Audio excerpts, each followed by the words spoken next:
So we're trying to better understand the location of electrons in an atom.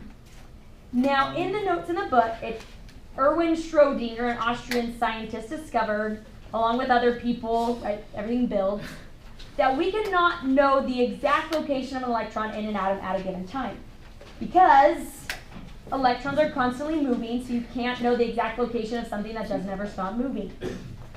But we can narrow down more than simply saying, hey, electrons aren't in the nucleus. And that's really all we've covered so far. Right? Electrons aren't here, they're here. Now, in our lesson today and into next time, I'm going to make the analogy that an atom is like a hotel for electrons. Now, if you took my class last year, this should hopefully sound familiar as I go through it. If you've never taken chemistry before, just hang on for the ride.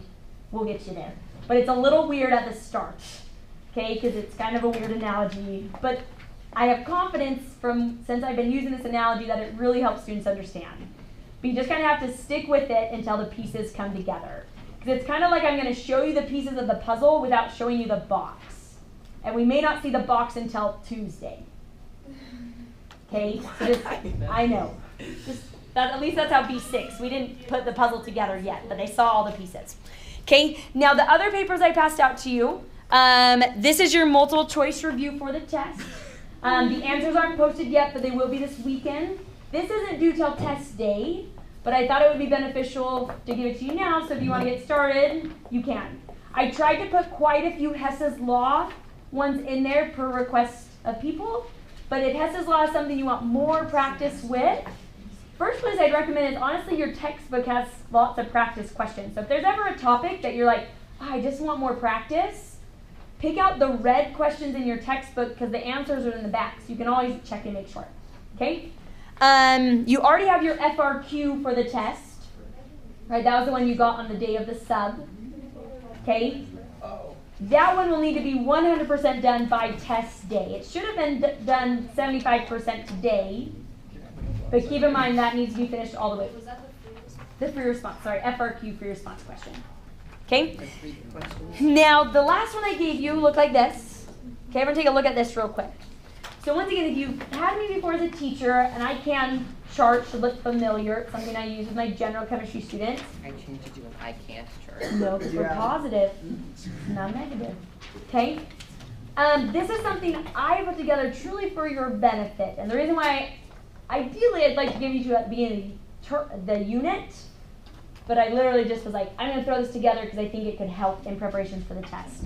So what I did, if you look through it, so look on the first one, right? It says, I can classify a substance as a strong, weak, or non-electrolyte. The next 4 boxes are really just for your self-evaluation on that theme.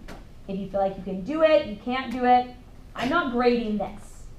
What that next thing, the next column where it says corresponding test question, that's telling you that multiple choice number 2 on the test you're taking next Thursday deals with being able to do that skill. It tells us?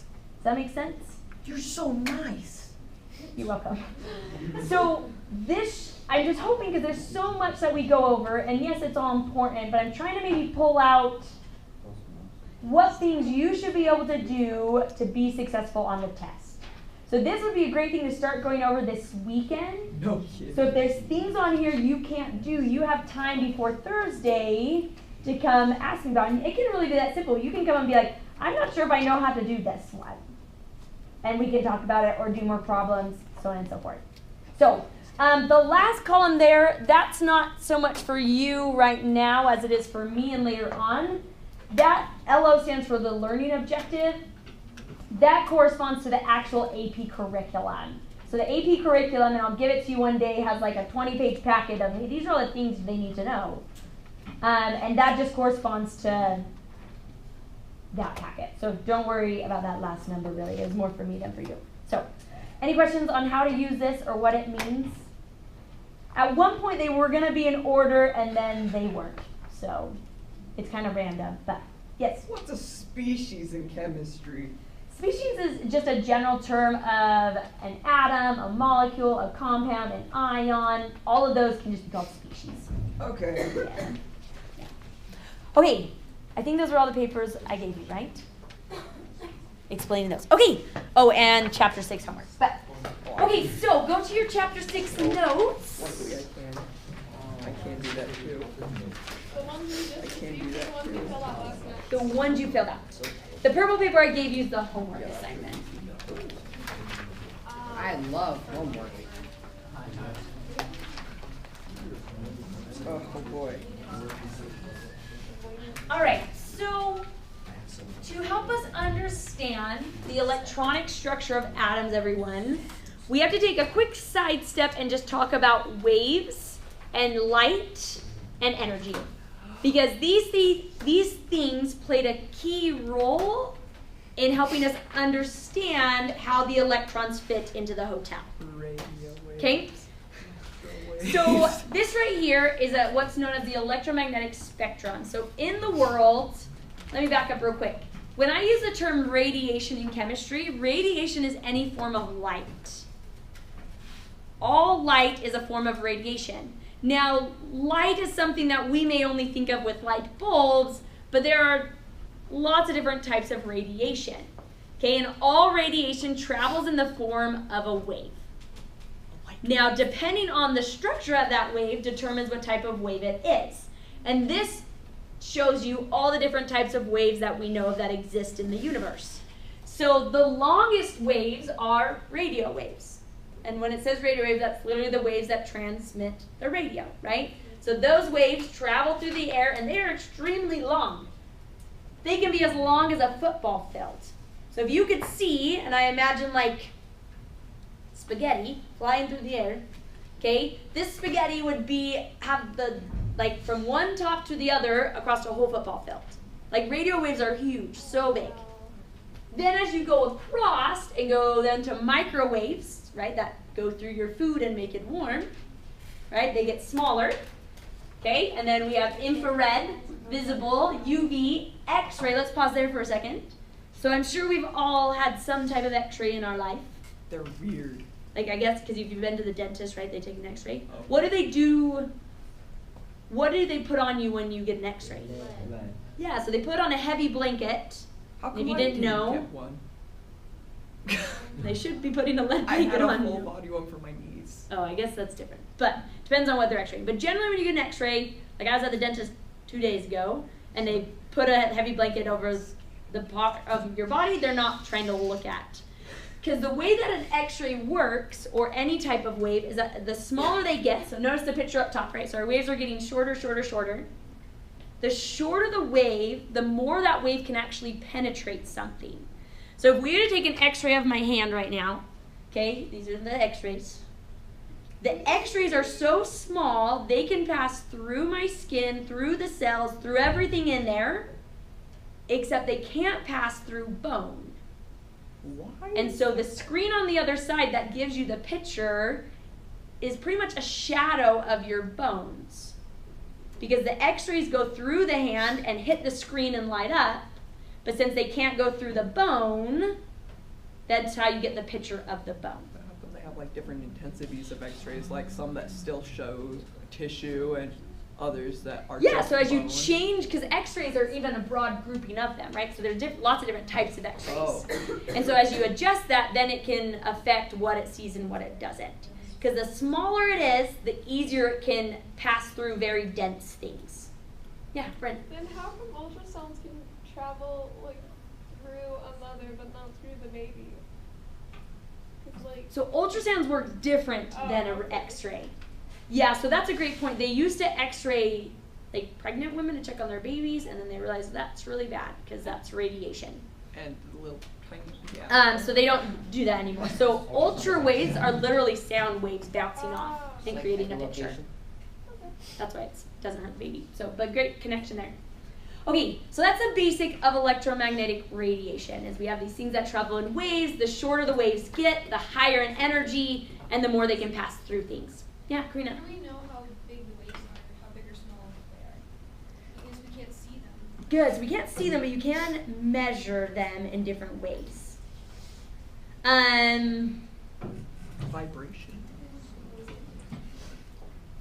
Of the molecules. How do I put this? Let's do this next two questions, and that might answer it for you. If it doesn't, though, let me know. Okay, so go to your practice problems. Oh, I guess first off, in your notes, you should have already filled in this equation. It's in that first box on the first page. If you don't have filled in, fill it now. I like this equation. So this equation relates to all types of radiation. Scientists have found that if you take, this symbol is for wavelength, it's just a Greek symbol. This symbol is for frequency. So if you compare the wavelength of the wavelength and the frequency, it always equals the speed of light. Now the speed of light, for the most part, is a constant value. We're going to treat it as a constant. So you can write it down. Where'd my paper go? We wish it was a constant. Okay, I'm pretty sure it's 2.998 times 10 to the 8 meters per second. Yeah, that's better. That's pretty dang fast. Okay? So, what scientists have found, everyone, that's interesting, is even though radio waves are so long and gamma rays are so short, they all travel at the same speed. All radiation travels at the speed of light because it's light. The difference is in the wavelength and the frequency is what allows it to penetrate or not penetrate certain things. Okay? So with this speed of light and with this equation, this is one way that we can determine if we know one part of a wave, you can find the other. Now this equation and this variable are on your formula sheet. So you don't have to memorize them, we just need to know how to use it. So go to your first example on your practice problem, 6.1. So the yellow light given off by sodium vapor lamps used for public lighting has a wavelength of 589 nanometers. What is the frequency of this radiation? So fun fact that we'll talk about more, like not all street lamps are like this, but a lot of street lamps have like a weird yellow tint to them. You know what I'm talking about? When you go out tonight and it's dark, look at the street lamps. So people will crash. Some of them have like a yellow tint. It's because they actually have sodium vapor inside of them and it makes them yellow. Okay? So what are we trying to find in this question? Frequency. So I would circle the word frequency because I like to circle what I'm trying to find. Frequency is given by this symbol right here. I'm trying to find that. This one represents wavelength, which the problem gives me. And what did C represent? Speed of light, which is always this. So I know that's 2.998 times 10 to the 8 meters per second. Now here's the one catch to using this equation.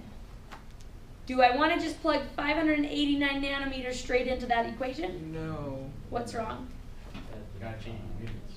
The units don't match, right? Speed of light is in meters. Our wavelength is in nanometers, and they've got to match. So I need to convert 500, what is it, 89? Yeah. It's like many much so zeros. Nanometers into meters. Does anyone know how many nanometers are in a meter? More than 7? 7, More than 7. 9. 10 to the 9. Oh, jeez. There are 10 to the 9 nanometers in 1 meter. So pretty much a nanometer, guys, I don't know where my stick went, but if I were to take a meter stick and cut it up into, is that a trillion? Is 10 to the 9th a trillion? Yes? Sure. Not billion. quite. It's 100 billion. It's 100 billion? 100 billion, Okay, yeah. so if I took my meter stick and I cut it up into 100 billion pieces, that's how big a nanometer is. That's a lot of chainsaws. I think it is a short. Yeah, they're teeny, teeny, teeny tiny. Okay, now I'm just going to rewrite it like this. 589 times 10 to the negative 9 nanometers. Does everyone see why that's the same? Because pretty much if it's on the bottom, you can just change the sign. Oh, except it's not nanometers anymore. It's just meters. Now I can plug that in up here.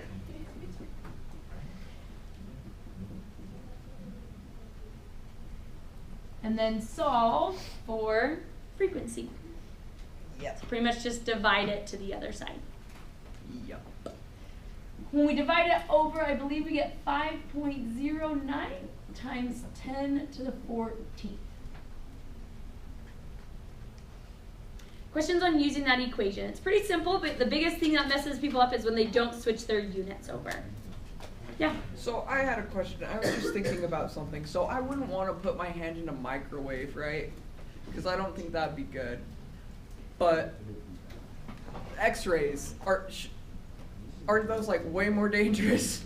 So that's why, I don't know exactly all the official rules, but that's why they'll only let you get so many X-rays within a given year. Oh wow.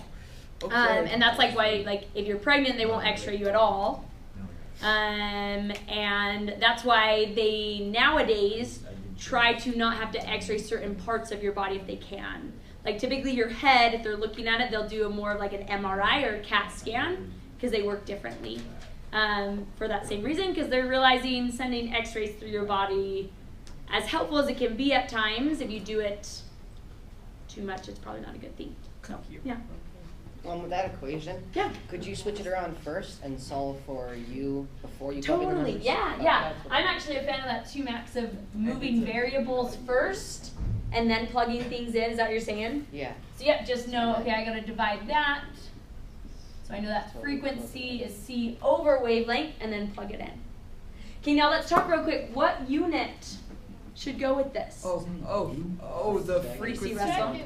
Well, I was Oh, you have a question? Yeah. Aren't MRIs worse than X-rays? MRIs work differently, actually. Because I thought it was like one MRI is the equivalent of like 1,000 X-rays or something like that. No. Not that I know. I mean, don't know where I heard maybe that. it, I don't know. You have to know like what they're comparing. But Like MRIs how much radiation you're exposed to. Oh, really? Like it's more I don't know where I heard that. I think All I know is an MRI doesn't send X-rays through you. It works differently. MRI stands for more radiation inside. I'll look into it though. Yeah, I'm not So, sure on yes. that. that's just what I heard. But you remember hearing sometimes? Yeah, I'll look into it and see. Declan? Is the symbol for frequency a U or a V? It's technically neither. It's a Greek symbol called nu. So, It looks like a V, okay. but it's technically not a letter V. It's called nu. But yeah, kind of weird. Okay, so notice here, everyone. When I divide wavelength over, what unit cancels? the Meters. So it's seconds. But look carefully. 1 over second. Notice that seconds is on the bottom of my fraction. So you can report it in a few ways. You can do it like this. Pretty much what that tells you is there's 5.09 times 10 to the 14, because frequency is like how squished the wave is, right? A cycle. And so there's that many cycles per second happen.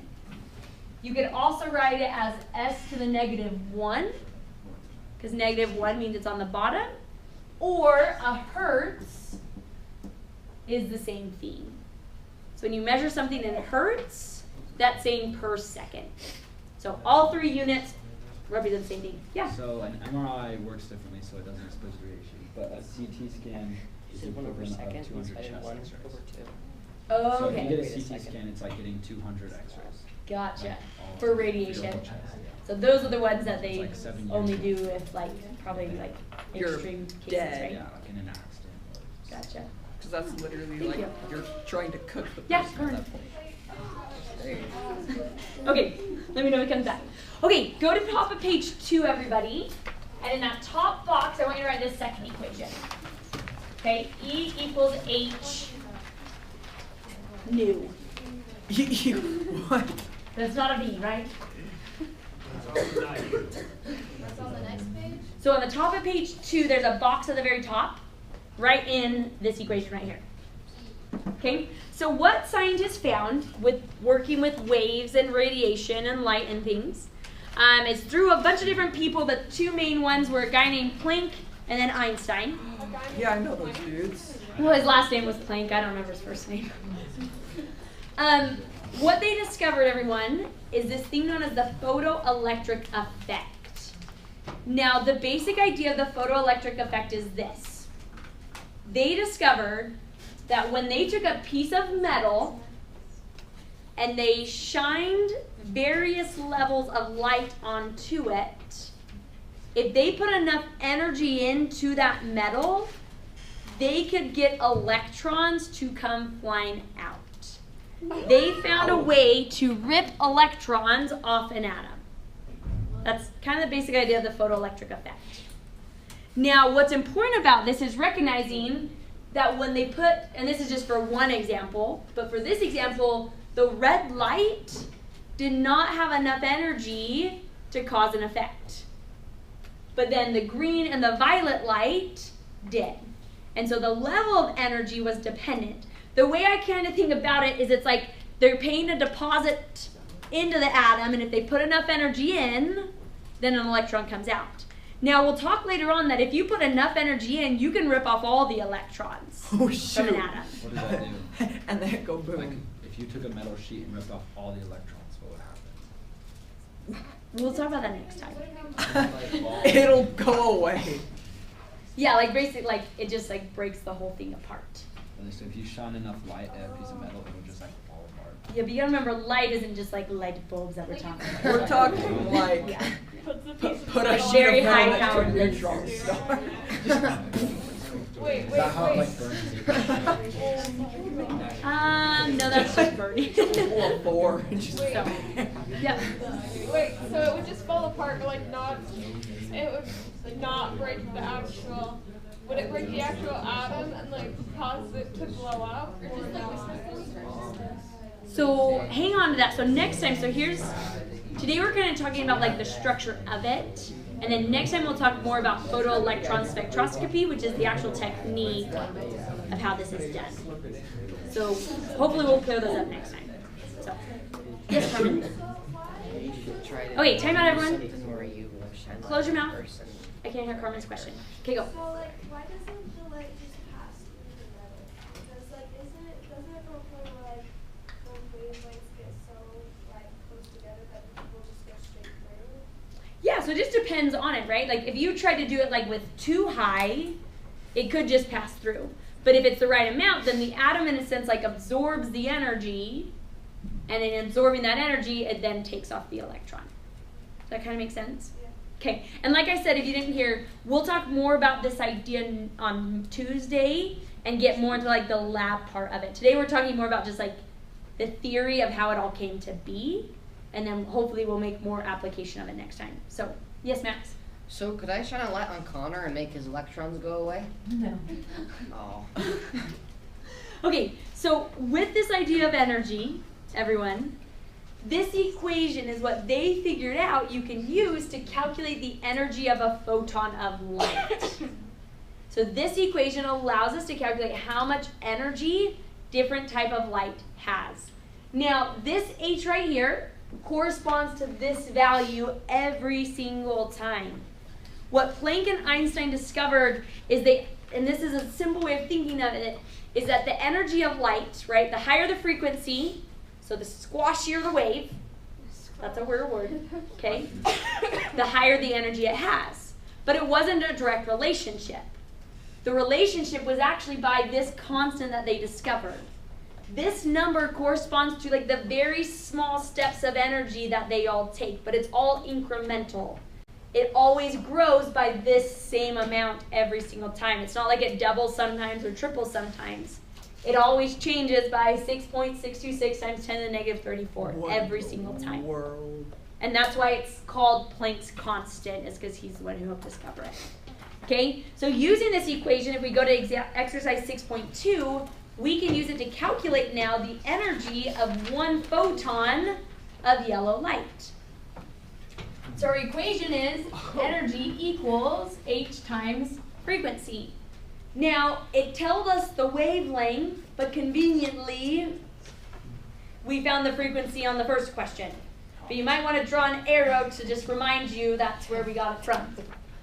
So H is always 6.626 times 10 to the negative 34 joules times second, sorry. And then our frequency was 5.09, right? Times 10 to the 14.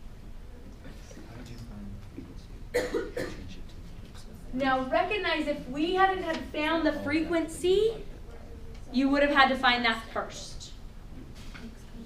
But we found it on question 1, so if you want to draw an arrow from 5.09 up to question 1 to remind you, hey, that's where I got that number. Oh, I got you up in here. Okay? Yeah, We're and gonna have these formulas, right? yes, yep. This formula and this value are on the sheet. So you don't have to memorize them, you just gotta know how to use them. So, good reminder. I don't remember what the answer is, but you plug it in and you get an answer. Yay. Yay. I don't know, someone plug it in. I don't know where my answer sheet went. Yeah. So, what in the heck is a photon? Is it a subatomic particle or?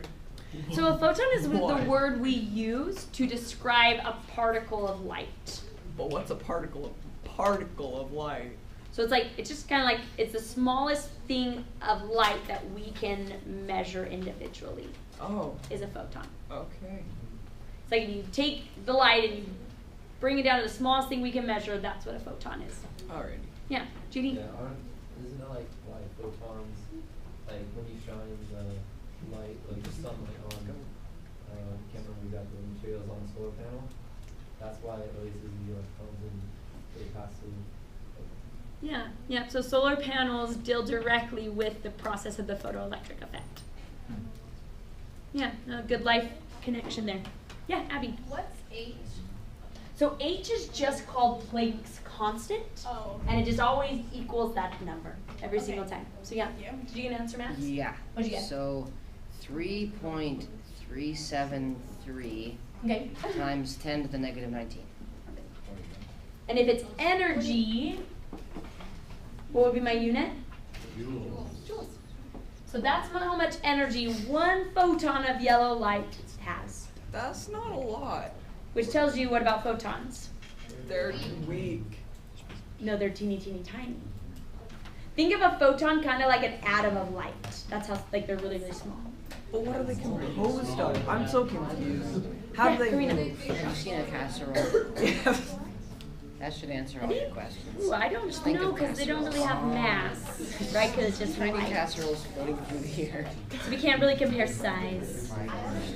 But that it's just an analogy. That's how I would relate to understand what a photon is. But that's a great question. Yeah, Carmen. Do photons like have a structure? Nope, because they're just energy. So it's just like, It's like a packet of energy. but like, That's yeah. It's I mean that's the definition of a photon is it's a packet of energy. so is it something that we just made up to better comprehend it? Or Yeah, I mean it's just a term we called like when we're measuring the smallest amount of energy we can measure. We said let's call this thing a photon.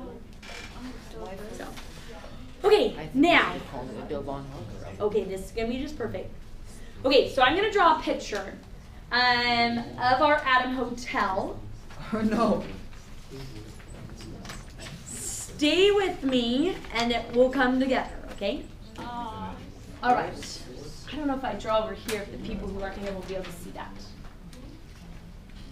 Okay, well we're not gonna fill on this table right now. And So I'll just aim the camera over there. oh, I guess I could, but I'll be like back in. I don't know. I just walk too much. Okay, so I'm just gonna draw right here, but don't draw your picture on this table. Draw it somewhere else in your notes. Okay. All right. So in an atom. Okay. Oh yeah, backup practice problems would be great because there's room down there. So we are trying to figure out where more exactly are the electrons in an atom located. So in our atom hotel, this is how all atom hotels are built. It doesn't matter if the hotel is hydrogen. It doesn't matter if the hotel is livermorium. Okay? They're all built the same way. They just, some of them have less occupants than others. But the structure of all atoms is the same. Some of them, like hydrogen, just has a lot of empty rooms because it only has one electron. Okay? So in our atom hotel, there are floors of the hotel, just like in a normal hotel. On the first floor of every atom hotel is a single room. That's a room. That's it. The reverse penthouse. I remember Okay? this. I remember this. Bottom, because it's the first floor. Okay? Oh. Second floor, yes, we're building the hotel up. Okay? The second floor on all atom hotels also has a room that same size, but the second floor has another room that's bigger. What is? Yeah, this hotel tips over, but Woof. okay. Do they have to be connected? Is it like double the? It actually should be triple the size of the first room if you want to make it proportional. Okay? The third floor of a hotel has a small room like so. And then it has another one of these triple-sized rooms. This hotel just is not having a good So day. this should be technically triple of the first one. Oh, okay. Sorry for my scale. Then the third floor also has a third type of room. This room is 5 times the size of the small room.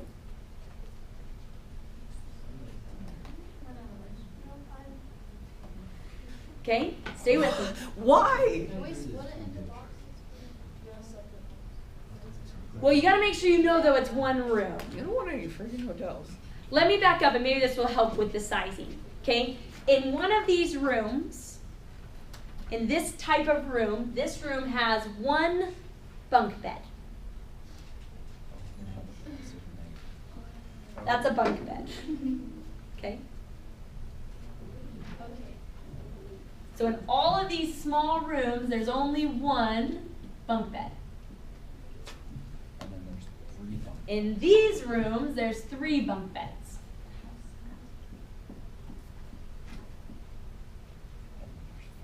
So technically this room would also have 3 bunk beds. And then that one has In this room, there's 5 bunk beds.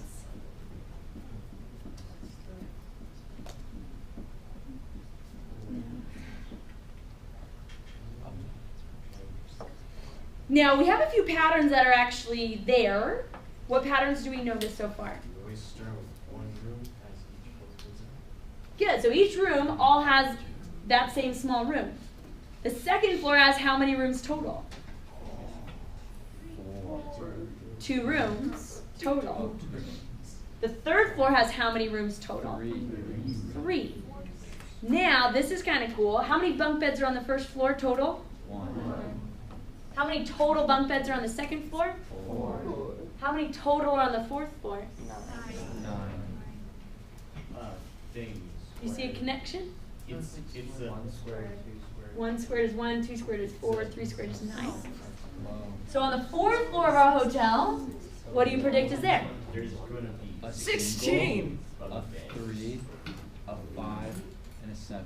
And then our last one is going to hold 7 bunk beds. Yeah, this hotel doesn't look very happy. This hotel looks like a gun. Well, 1, 2, 3, 4, 5, 6, 7. reminds me of something that show up in like Sin City. Okay, It's just guys, this is what they're gonna build. now we'll get to it later, but our hotel does keep going. Oh. And where it stops is, I don't know, because for now, the biggest atom that we have, element 118, is on the 7th floor of the hotel. Now, if we make a new atom past that, that means there would be an 8th floor. So just because they're not filled doesn't mean they can't exist, they're just empty right now. Okay? Same thing I'll tell you, the 5th floor has the possibility of having how many rooms? 5 rooms and 25 bunk beds. As of right now, based on what we know, we only know about 4 of the rooms there. So you'll see when we get to that floor, we don't ever get to that, whatever that 5th room is. But it seems like there should be, if we continue to discover, the floor after that. Okay, so here's the basic setup of the hotel. Now let's relate this to a real atom, okay? So in an atom, we know the electrons are, oh my gosh, that's the worst place to stop. Okay, we'll figure out this hotel on Tuesday. So we have them puzzle pieces, but no puzzle anymore. Yeah, okay. Homework is 6.2, which is wave calculation stuff, Only our and puzzle lab pieces report. are- We just have to look at the shape. That was literally like, ugh. We just have like 2 more minutes. I thought we did Max, too. underlay. I keep getting off.